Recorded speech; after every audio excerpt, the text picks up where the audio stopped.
Good day and welcome to another edition of America Water Cooler News. My name is Rock Daniels and today is Sunday, April 16th, 2023.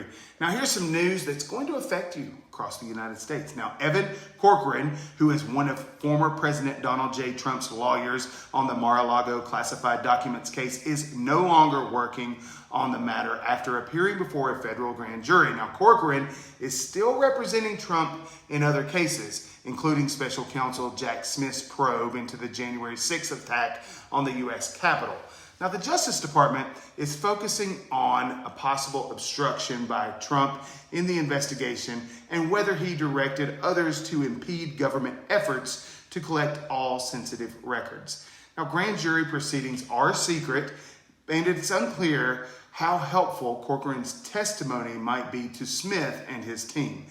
Now, a train derailment in Rockwood, Maine caused a fire, but officials said there is no threat to public safety. Now, the derailed train cars were carrying lumber and wiring, not hazardous materials. The derailment was likely caused by the washout of tracks due to the melting ice and debris. 3 railroad employees were injured. The Canadian Pacific Kansas City Rail Network said that the derailment occurred on the first day of its inauguration as the first single-line railway connecting Canada, the U.S., and Mexico. Now, the hazardous materials that were on some of the things were not leaked or catching fire. Now, Karl Rove, remember him?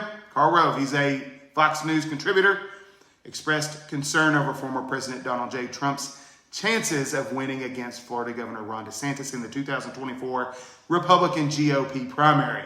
He criticized Trump's negative ads and personal attacks, saying that they were not smart and would not help him win. Now, Rove called for unity among Republicans in the 2024 election, arguing that Trump's strategy would scare off independent voters who are critical to winning. Now, recent polls show Trump leading DeSantis by a wide margin in a hypothetical 2024 primary. Now, U.S. Coast Guard and the Mexican Navy, didn't know they had one, searched for 3 American sailors who went missing in Mexico after departing Mazatlan on April 4th aboard a 44-foot boat named Ocean Bound. Now, after 35 years of almost 14,000 performances, Andrew Lloyd Webber's The Phantom of the Opera will close on Broadway on April 16th, which is today. Now, the show has been attended by over 20 million people, grossing more than $1.3 billion, providing employment to more than 6,500 people.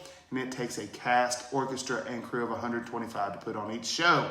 Now, the final decision to close the show was announced by producer Cameron McIntosh and Weber last September due to financial losses even before the pandemic.